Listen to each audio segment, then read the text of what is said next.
Hey everyone, I'm Erin Saxton, that girl from Jersey. Thanks for tuning in today. We've got Kate Butler here, and I can't even begin to tell you and tell it properly the amount of accomplishments this woman has done. But I'm going to take a start and a stab at it, and we'll just go from there. She's an author. She's a best-selling author. She's a book publisher. She has published 167, 168. There's probably going to be more by the time this airs. Bestsellers out there. And she's a public speaker. She's an old soul. She's a mom. And she's my friend. Yay. Kate, welcome to the show. Thank you. Thanks for being here. I'm so happy to be here. This is a huge day for you. Yeah. So normally I talk in evergreen style, but for the sake of this accomplishment, so we're taping this right now. It's August. Yes. And why don't you tell everybody about this day? Yes. Because it's really fun. It's so fun. It's so fun. And it's fun to be here on this day, to have a place to really, ground in the celebration also, right? So today was the book launch for our 5th book in the Inspired Impact book series. Women Who Illuminate. Women Who Illuminate. And it was number 2 at 9 a.m., which amazing. was absolutely amazing because our authors are from all around the world. So it's 9 a.m. on the East Coast, right? And then we continue to go backwards in time for all of our authors. So it's super early for our people in Australia and all of those places, Wow. right? But yes, number 2 at 9 a.m. And then we continued to climb in all different categories. So I think when all was said and done, we were number 1 across at least 10 categories, and also number 1 internationally as well. So it was really neat. It's amazing. And so I'm going to ask a few questions because with my background in marketing, I do know some of these answers. But how does that happen? So the way that it happens in this particular series is that in the Inspired Impact book series, we take 30 authors per book to share their stories in the way of a chapter. And so when you have 30 authors per book, each person, along with their story, is doing this because they have the intention of inspiring and helping other people in some way, whatever their core brilliance is, right? And they want to bring that story and that brilliance out to the world in a specific way to help their audience. And so they're tapping into their audience and saying, I want to share this with you. I want you to be a part of my world in this way. So would you be willing to share this with me on launch day? So in essence, we have marketing partners, right? So for our launch day, so it's not just me marketing the book on launch day, or even just our 30 authors marketing it. It's all of us marketing it, plus all of our partners, plus all of their communities, and that's how we go viral. I love that. So and we know each other. We have a lot of mutual friends, and I just recently spoke at your conference, Dare to Dream. Yes. Which was amazing, and it was wonderful, and I just felt really welcomed and loved. But one of the messages at other conferences that I've talked about under similar genres is that I always say authors shortchange themselves. So in other words, if your book has 15 chapters in it, a lot of people just say, here's my book, and they throw it against the wall, the proverbial wall, and see what sticks. Okay. I say, and I have been for years, 15 chapters, 15 marketing tactics, 15 ways to communicate out, 15, 15, 15. Yeah. You have 12 chapters, 12 ways. Right. 18 chapters, get it. So it's essentially, I love this because you've just validated that you're taking now how many, so there's 30 authors, yeah. So 30 chapters. Right. If you think about it that way for my peeps at home, 30 different marketing plans, 30 different routes, 30 different, mentors and associates, and 30 different families, and 30 different groups of friends, and 30 different walks of life and tribes and community. Absolutely. But even then, okay, yes, so awesome job to the women, but still, I have to take it back to you because you must sprinkle magic in the air to get number 1 across. And this isn't your first dance. Right. You've done this for how many other times? 167. Like I just said, right? So, but it's like that's the same formula of marketing, and it's that step and repeat process. That's brilliant. Thank you. And it sounds like we've been saying the same thing in a slightly different way, right? Because what I promise the people who are buying the book and the audience that has followed us since book one, since Women Who Ignite, which was the first book in the series, is we say, this will be a book that will help and inspire you. This will be a book that will leave you with hope and leave you motivated to really be the best version of yourself. But it's also going to be a resource for you. And it's a promise, a very specific promise that we make to every single person who reads and buys our book. And so we say, if you are inspired, you'll also know what to do next. You'll also have your plan. You'll also have your route, all of the things that you just said.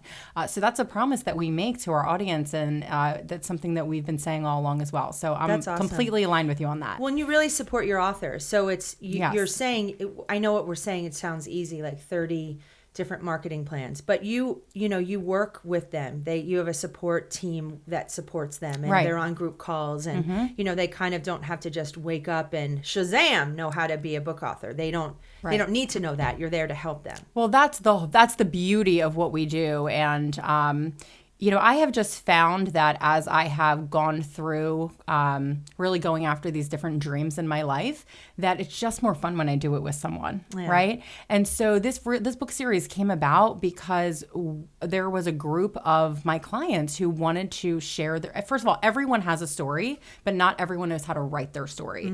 And many people want to share their story because they believe that they have not gone through this in vain. They want to share it so that they can help someone else, even if it's one person out there that may need what they have gone through, and can help them through it a little bit quicker, faster, and help them ease a little bit to know that they're not alone, right? Exactly. And so there was a group of women who said, I want to share my story, and I have had a dream of becoming an author and of writing a book, but I don't know where to begin, and I don't want to become a publisher, and I don't want to get into editing, and I don't want to figure out the logistics of how to put it together. So what do we do? And I said, let's do it together, have fun with it. And, that's really where that came from. So I can help through the logistical pieces of it that I enjoy doing and my team enjoys doing. And then they just get to show up and really just share their story from their heart. So with that, the stories become really genuine and authentic because they're sharing from their heart and then directly connecting with the hearts of their audience. And I really believe that's why this series has been so successful. That's awesome. And so name the books in the series. So the first group, that your maiden voyage of this, what book was that? Women Who Ignite. Okay. Yes. And then it went to? Women Who Inspire. Okay. Yes. Women Who Influence, Women Who Impact, and Women Who Illuminate, which launched today. Wow. Okay. So we've been doing this for a while, and now you're starting. And I remember when you showed up to Dare to Dream, you're like, what's with all the eyes? What's happening? Yeah. Well, because everybody, you have name tags. Right. And underneath your name, it would be I, or they'd say I inspire, and they'd have all these things. And I did my research of you. Right. I guess I didn't link it together that it was 30 authors and a book series and a set. So I was like, okay, I ignite. I just was like, what, do I get an I word? And then there was only a few people that didn't have. Right. Now I realized that those were you have tons of authors. You have such community. It's amazing. Yeah. Were you always close and working with women? How did this all start for you? So that's a really great question. So because it actually started when I published my first book, which was a children's book. Oh, wow. So my first children's book was called More Than Mud. I was working in corporate America, and I was not having so much fun anymore in corporate America. I don't know why. I don't have any idea why that would be, but I'm shocked by this. No fun in corporate? I'll tell you. I mean, pushing the papers were so good for so long, but it just became not my thing anymore. It's like a cardio workout. So I said to my husband, I want to open up my own company. I just don't want to do this anymore. And I will take everything I've learned from corporate and I'll just work from home. And this was right around the time that I had my first daughter. So I basically said to him, I'm getting real transparent here. I said, I want to empty out my 401k account and start my own company. Wow. And he was like, oh, is that right? Is that what you want to do? Okay. And what's your plan B? There's people at home that go, oh, I love that she even had a 401k. I mean, but fair enough. Good question. But still, right? So that's scary. It was super scary. We were new first-time parents at the time. We had just bought a new house, our first house. And it was a very uncertain time. But I just had to do it. There was just something inside me that said I cannot work for anyone else any longer. And the things that I wanted to teach my daughter, I wasn't living. Does that make sense? And Yes. that is really where it turned for me. So I started my own company, which was in staffing and recruiting, because that's what I had done in corporate. So I built that company, and I worked in that company for about 3 years. And it was great, and it was successful, and I was bored out of my mind. Oh my gosh. And so again, I had to check in and say, what is going on here where I am doing all the things I feel like I should be doing, but I'm still It's not that word, fulfilled, should. right? Yeah, I was shitting on myself. Yeah. So Stop shooting yourself. And so that was when I said, I'm going to figure out really like what I am doing here. And it brought me to want to share the way that I really want, like the way that I viewed the world with my children. So I took all of these ideas and principles and perspectives of how I saw the world, which was always quite different than the way other people saw the world. And I translated into a language that children could understand, which became the first book, More Than Mud. Awesome. And it's all about looking at things from a positive perspective. And so who buys children's books? Moms. So moms were saying, my kids love this book and they love finding the hidden ladybug, but I feel like I'm getting like life lessons when I read this at bedtime. Do you have anything for adults? It was like Shrek. Yes. You know, like Shrek was like the comedy for adults was there because he knew they knew we were going to have to watch it 100 times. Yes. So we'd get all those inside jokes. And then the kids were just like, oh, he's green, you know? Absolutely. But here I'm just changing their life, but they don't really know it. Right. Exactly. So how wonderful. I started coaching when people kept asking. And then I started hosting women's retreats. And it was really bringing women together in a safe, supported, empowering environment that really began my tribe. And the people who began attending those retreats 6 years ago are still we're in that room at Dare to Dream that you saw last week. And so, they've been to 20 of my events. They don't miss it. They don't miss a single one, and it just grows every time. And every time they come, they bring 5 more people. And that is how it started. That's so, they're so devout.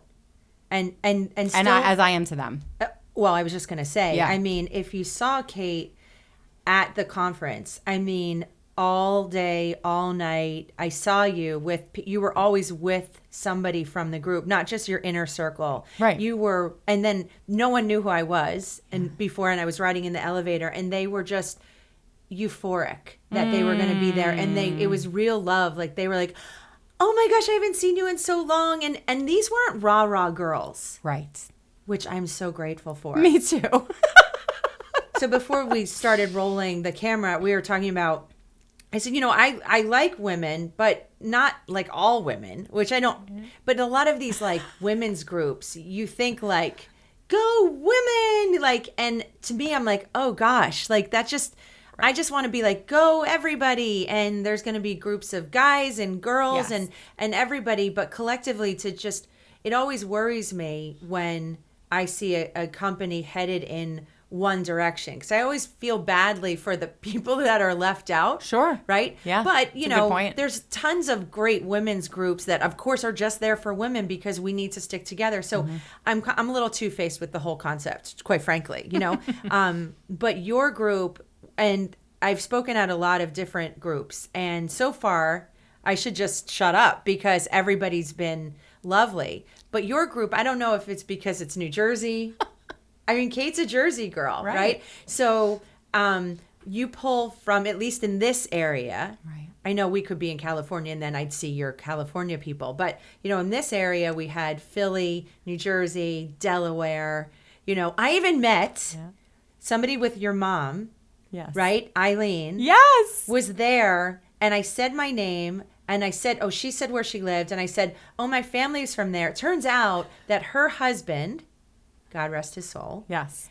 And my father went to college together. And she knew my dad and I don't know, Lord knows what they did. Isn't that wild? Crazy. Absolutely wild. That's where I love a good women's conference. Exactly. Because the pretense by that point, you're just chatting. There's no I don't know, pretense. Well, right, exactly. When you can really get into the real conversation. So it's not rah-rah. We're not playing up here, on the surface level. We're there to really connect, have real conversations, and really get to the meat of everything. And that's what you did with Eileen and with so many other people there. It was amazing. It was fun. Yeah. It was a fun time. It was a fun time. So you said should have, I stopped shoulding myself. Yes. And, it's not a term that is widely known, but it's such a pun and it's fun. Mm-hmm. But, how can we tell if you're doing that to yourself?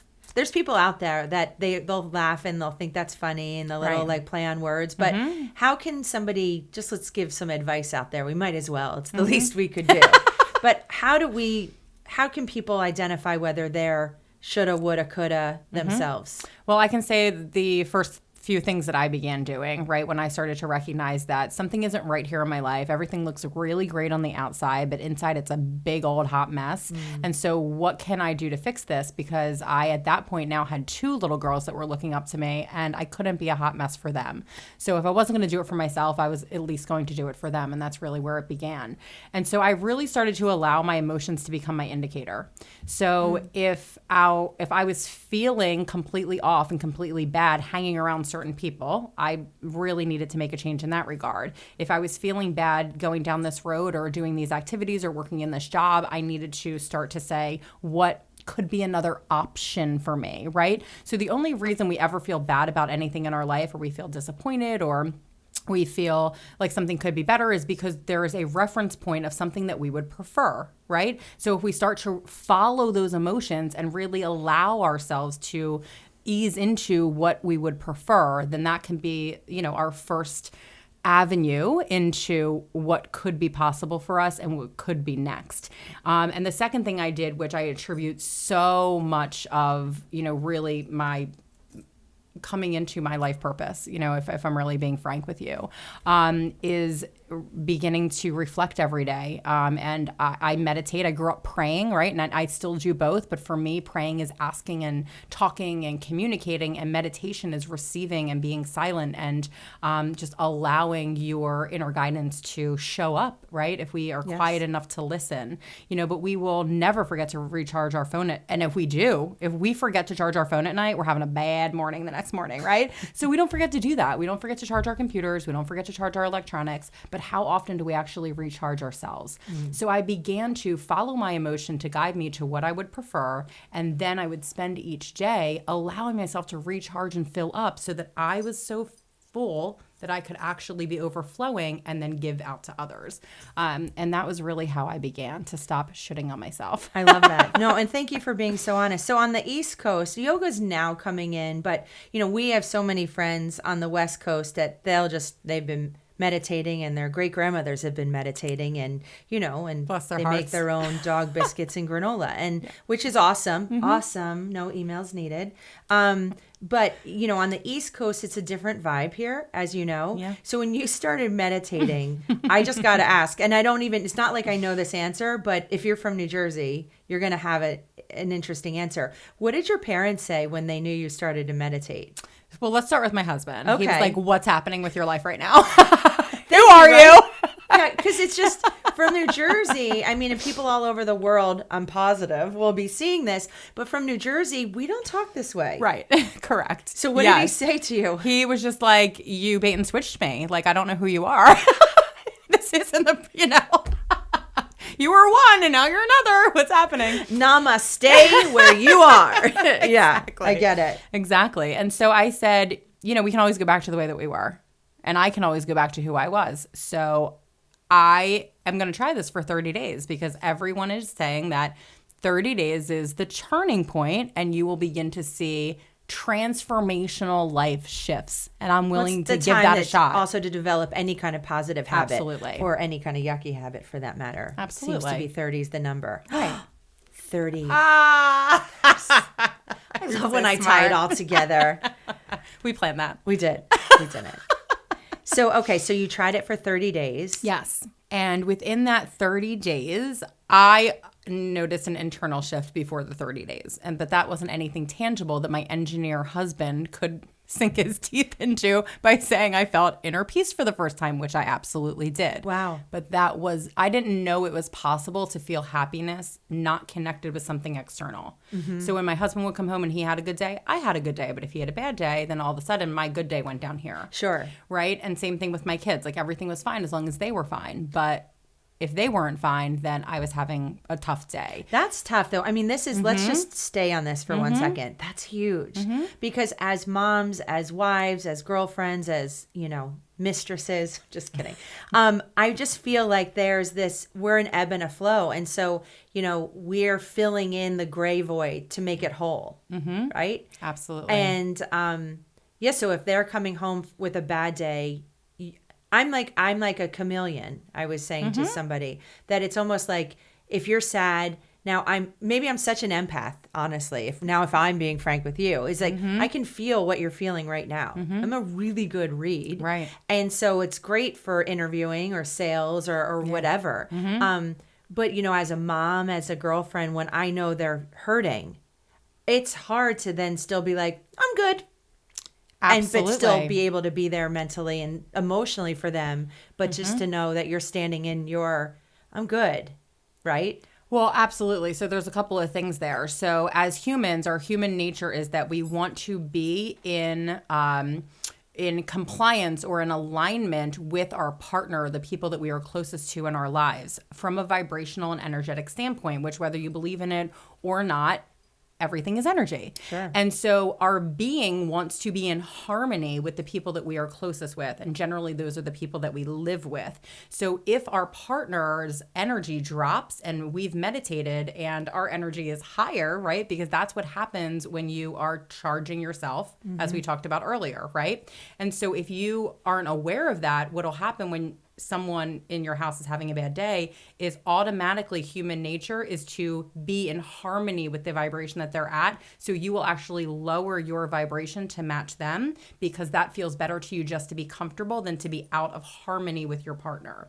And so when you're aware of that happening, you can do certain things, and meditation or reflection or journaling are those things to remain in a high vibration and be aware that you're making a conscious, intentional decision to stay at a higher vibration regardless of where anyone else in the household is. So that's one of the first things that you can do.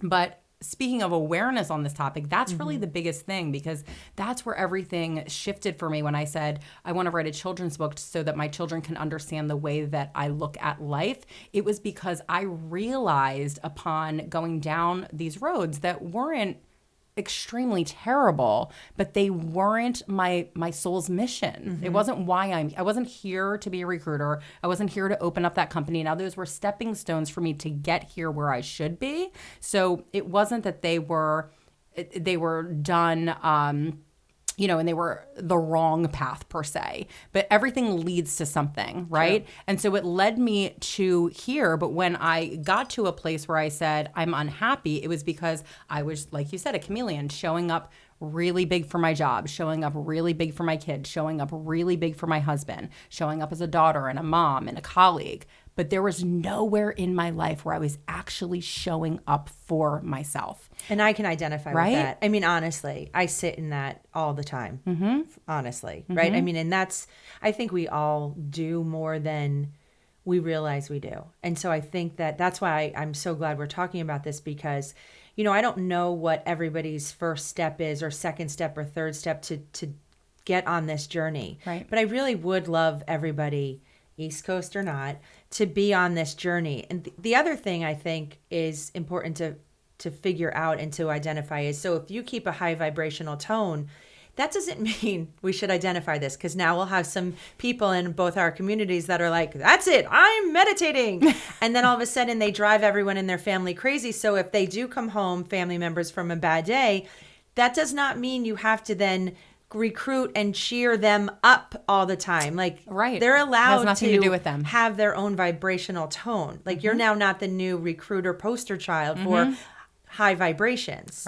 Right. So let's talk about that a little bit. Like, how often is somebody who's staying in a low vibration? I mean, after a while, there is something, I guess, that needs to be done, because then you're just constantly going to be a disconnect. But That's eventually, a great point. do the low vibrational people come around? Well, generally speaking, yes. So, because it's natural in a human state to want to be in harmony with your partner, if you remain high, like we're talking about for long enough, your partner will actually rise up to meet you. And it will take some time, but they will start to say, okay, this pattern isn't working anymore. Like every time I go this way, I'm kind of hitting a wall because you're no longer there to meet them. Right? Yes. And so they start to say, okay, what could be different here so I can get in harmony? Maybe I can go this way. And they'll try different things. And eventually they'll begin to raise up to meet you. So that's what generally will happen. Does it happen every single time? Probably not. Right. But if you're in a healthy relationship where you really want to be connecting with your partner, then yes, that's what will happen. What are some quick ways people can start to meditate and and if you don't want to say meditation, that's fine. It doesn't, you don't have to call it that. Journal, diary, just jot post-it notes. We don't care. Just start becoming aware of your body's telling you something. If internally, and if you're not listening, it'll start telling you physically. Absolutely. I mean, big time. Big time. Right? Yes. So what are some quick and easy ways that people can do? Is there certain apps you love? I mean, maybe we'll get new sponsors for your book and my show, right? Let's plug it. But no, yes, are there things that you automatically do? Like, who taught you how to meditate? So that's a great question. Who taught me how to meditate? I believe the first book I ever read on it was called Madly Chasing Peace by Dina Proctor. And she teaches short meditations throughout the day. So anybody can sit for 5 minutes type of thing, right? So I actually believe that she teaches what's called a 3x3. So it's 3 minutes 3 times a day. Why that really worked for me was, first of all, you can do anything for 3 minutes. Sure. Right? As hard as that actually is in Even the beginning. planks. When you're, well, I mean, let's not get crazy. I can't do that for 3 minutes. You can do anything but planks for 3 minutes. And just when you're, so when you meditate, the point is that you were born with everything you need to know for your own life, right? I don't know what's best for you. Like you said, I don't know what your steps are for everybody out there. And that's absolutely true. And neither do I. But everyone else does know for themselves. And when you can begin to tap in, you begin to access the internal guidance that everyone has that's just simply guiding you to your best next step, what's for the highest and best for you. And that's really all it's about. There's no pressure. There's no right or wrong way. It's just tapping into that inner guidance for what is best for your life, right? So, but the 3x3 could be a great way. And right when you're about to say, okay, like I'm feeling like those old thoughts are creeping in again, those negative thoughts, it's time for another 3 minutes. So you get back on track with positive thoughts again. You release the negative thoughts, you call in what you want, right? And release what you don't. And then right when they creep back in again, it's another time to have a 3-minute meditation. And so that can be a very helpful process to people to begin to reset you can reset your brainwaves by doing that. Absolutely. I mean, so I also do that for making any kind of big decisions. I mean, so much so it's all intuitive for me now. Like I'll just get a stomach ache if I know it's bad, or just it's all like a little bit of a thing. Yes. But in the beginning, when I didn't know what my insides, let's say, or my heart or my soul was trying to tell me, I just found myself saying, okay, wait, just give me a second. Okay, wait, hold it. Just give me a second. That's us saying, like, we just need to listen. Yes. And in that peace and quiet are answers. Absolutely. In theory. So it's not even just, to your point, it's happy thoughts, yes, but it's also, let's really think about this. Because instead of just making a decision because all the other moms are doing it, or because your husband wants you to do it, or your mom wants you to do it, right? That's a big one in my life. I know of a lot of moms that are still very forces, and here on the East Coast. I mean, I need to do a whole segment on that. Like East Coast moms with grown kids. Yeah.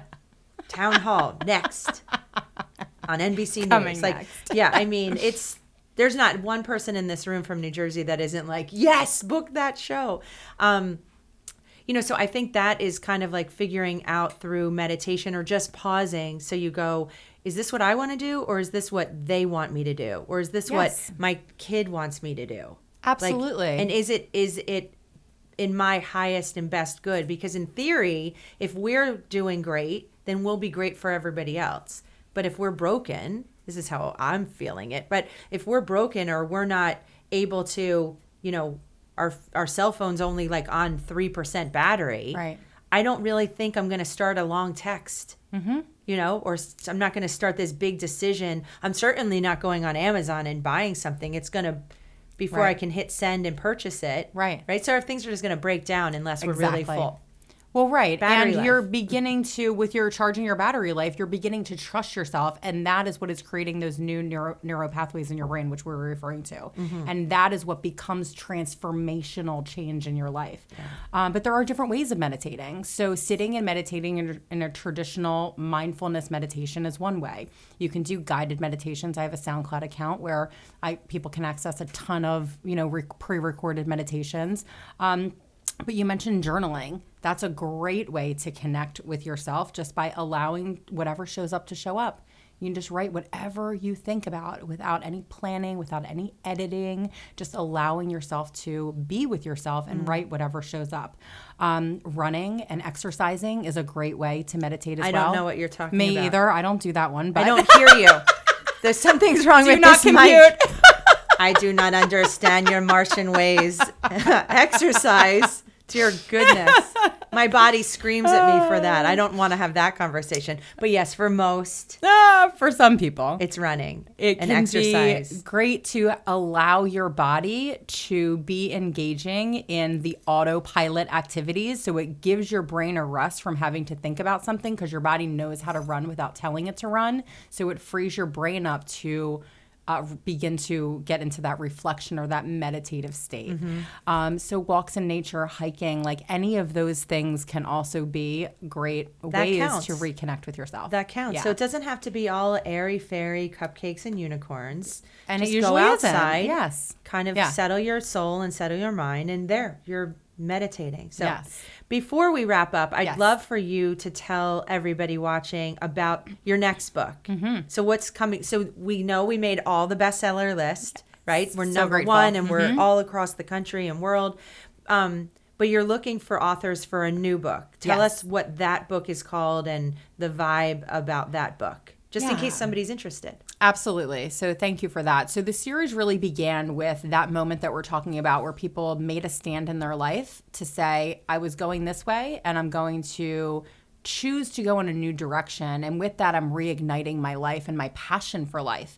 And so that was our first book, Women Who Ignite. And it was all about that moment where they began to make that shift. Women Who Inspire was about people living that life and inspiring others to do the same, not just having that moment, but then acting on it and really living it. Women Who Influence was now influencing other people to come along with them in the journey. Women Who Impact was, now that you have influence over people, what kind of impact are you making on the world? And then Illuminate is taking that impact and really shining that light for all to step into their light and into their power. And so now that we are here, shining this light upon the world. Right. So we're illuminating. Yes, we're illuminating. Now that we're officially lit up. Yes. Thank you. What comes next? Yeah. And so now it's Women Who Rise. Oh. And so now we're looking to rise up together in the community that we've spoken about and with, connecting women all over the globe to rise. Awesome. And what kind of stories do you think you'll find there? So we're looking for stories of people who feel like they have overcome something in their life and they have chosen to not allow that to keep them down, but they have chosen to rise above circumstances. They have chosen to make a choice to, rise above a challenge, rise above different things that have come that have been unexpected, so we're also looking for people who are leading communities that are rising up, right? So any of these things would be an opportunity for a great conversation. That's awesome. Okay, so if people want to get in touch with you or become an author or just they're now fans and they love you like I love you and they want to come to one of our seminars or conferences and listen to dorky people like me speak. No, I'm just the only dork. Everyone else is awesome and really great. Where can people find you? Tell everybody how they can connect with you. Sure. So Kate Butler Books all over social media. So on Facebook, Instagram, and Twitter. So Kate Butler Books there, and then katebutlerbooks.com for my website. And any of those places are awesome places to connect. Awesome. Kate. Thank you so much for being here. Yes, and thank thank you all you. for joining us and hanging in with some topics that might not be so familiar in the land of New Jersey. But it is. I don't think we give ourselves enough credit. I think we're more evolved than the world gives us credit for. So I agree. Thank you very much, and thank you, and we'll see you all soon.